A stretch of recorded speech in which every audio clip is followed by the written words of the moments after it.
Subscribe कीजिए हमारे channel नूर रज़ा को और बेल आइकन को प्रेस कीजिए जिससे आपको हमारी न्यू वीडियो की नोटिफिकेशन मिलती रहेगी। ये जो हदीस में पेश करने जा रहा हूँ ये ख़ास सैयदना अबू हुरैरा रज़ी अल्लाह ताला अन्हु को मुखातिब करके मेरे आका सल्लल्लाहु अलैहि वसल्लम ने फरमाई थी। अल्लाह के हबीब सल्लल्लाहु अलैहि वसल्लम ने हज़रत अबू हुरैरा रज़ी अल्लाह ताला से फरमाया, ऐ अबू हुरैरा, तुम कभी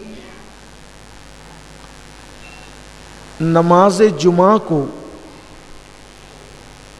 और गुस्ले जुमा को तर्क मत करना। अपनी पूरी ज़िंदगी में चाहे जो हो जाए कोशिश करना कि तुमसे कभी जुमा की नमाज और जुमा का गुस्ल ये तर्क ना हो। बल्कि अल्लाह के रसूल सल्लल्लाहु अलैहि वसल्लम ने यहाँ तक फरमाया कि बिला वजह सिर्फ सुस्ती और काहिली की वजह से अगर कोई जुमा की नमाज छोड़ देता है, नमाज जुमा तर्क कर देता है, तो गोया कि वो अपने गले से इस्लाम का पट्टा उतार कर फेंक देता है।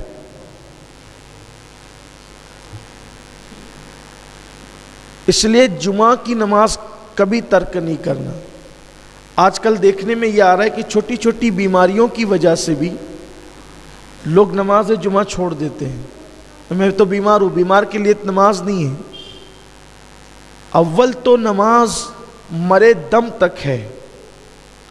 अगर हम खड़े होकर नमाज नहीं पढ़ सकते तो बैठ के पढ़ें, बैठ के नहीं पढ़ सकते तो लेट कर पढ़ें। लेट कर भी अगर हमें पढ़ने में कोई दिक्कत है तो ये जो आँख की पलकें हैं उसके इशारे से पढ़ें।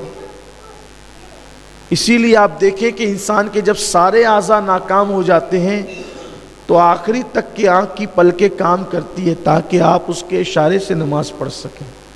छोटी छोटी चीज़ों में लोग नमाज जुमा को छोड़ रहे हैं।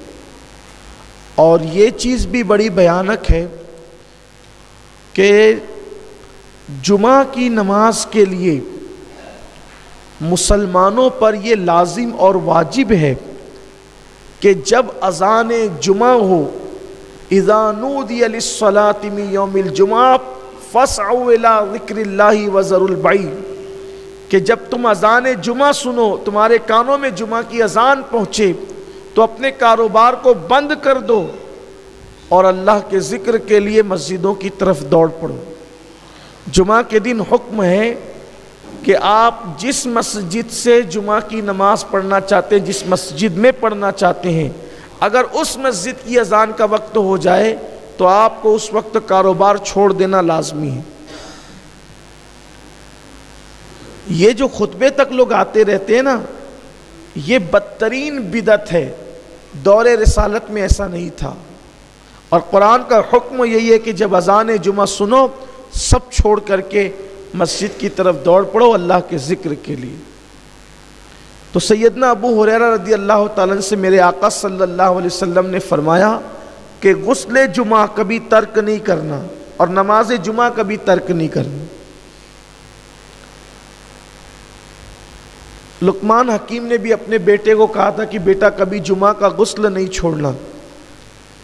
यहाँ तक रिवायतों में आया कि जो मुसलसल गुस्ले जुमा करता है अल्लाह उससे 70 बीमारियों से और बलाओं से महफूज फरमाता। और हदीस पाक में यह भी आया है कि जुमा का जिसने एहतराम किया, जिसने जुमा की ताज़ीम की और शबे जुमा में जिसने सुन्नत मुस्तफ़ा के मुताबिक वजीफ़ा ज़ौजियत अदा किया और फिर उसने गुस्ल किया और खुशबू लगाकर वो मस्जिद की तरफ चला, तो हर कतरे के बदले में अल्लाह ताला उसे 1 साल की इबादत का सवाब अता फरमाता है। और जब वो मस्जिद में आया और लोगों की कांधों को उसने नहीं फलांगा, हदीस पाक है कि मस्जिद में आया लोगों के कांधों को नहीं फलांगा। लोगों के कांधों को नहीं फलांगे का मतलब यह है कि लोग बाद में आते हैं और आगे आके घुसने की कोशिश करते हैं, ये भी मना किया गया है। बल्कि अल्लाह के रसूल सल्लल्लाहु अलैहि वसल्लम ने सैयदना अबू हुरैरा से एक दिन फरमाया, ए अबू हुरैरा, क्या तुमने जुमा की नमाज नहीं पढ़ी? हज़रत अबू हुरैरा ने अर्ज़ की, या रसूल अल्लाह, मेरे माँ बाप आप पे कुर्बान, मैंने तो जुमा आपकी इक्तिदा में आपके पीछे पढ़ा है। फिर सरकार अलैहिस्सलाम ने फरमाया, अबू हुरैरा क्या तुमने जुमा की नमाज नहीं पढ़ी? फिर इसकी हुजूर मैंने तो आपकी इक्तिदा में जुमा पढ़ी। फिर अल्लाह के रसूल सल्लल्लाहु अलैहि वसल्लम ने फरमाया, ए अबू हुरैरा क्या तुमने जुमा की नमाज नहीं पढ़ी?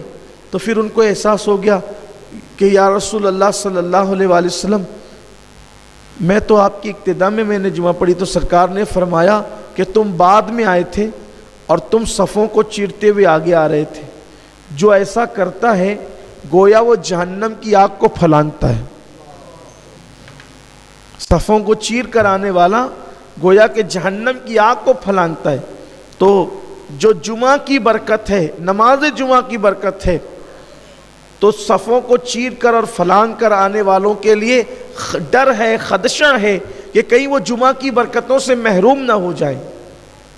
इसलिए बाद में आने वालों के लिए ज़रूरी है कि उनको जहाँ जगह मिले वो वहीं बैठ जाए, सफ़ों को ना फलांगे।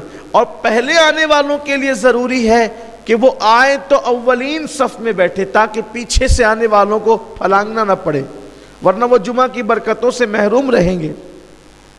लोग जो है वो आते हैं पीछे बैठते हैं, अपनी सहूलत से बैठते हैं, दीवार का टेक लगा करके बैठते हैं। लोगों की पोजीशन ये होती है।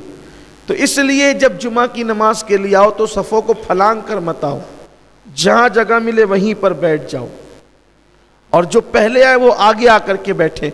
अल्लाह के रसूल सल्लल्लाहु अलैहि वसल्लम ने फरमाया कि अगर लोगों को पहली और अव्वलीन सफ़ों में बैठने की फजीलत मालूम हो जाए, लोगों को पहली अव्वलीन सफ़ों में बैठने की फजीलत मालूम हो जाए, तो लोग मस्जिद में कुरानदाजी करने लगे कि पहली सफ़ में कौन बैठेगा।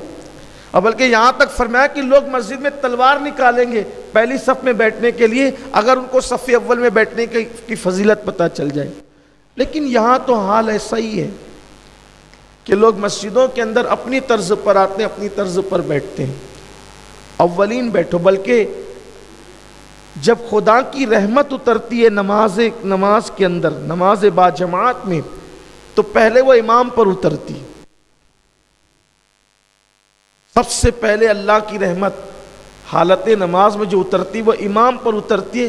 फिर जो सफ़ इमाम के करीब होती है उस पर उतरती, फिर जो उस सफ़ से करीब होती है उस पर उतरती, फिर जो उसके करीब होती है उस पर उतरती, यानी अलग तरतीब।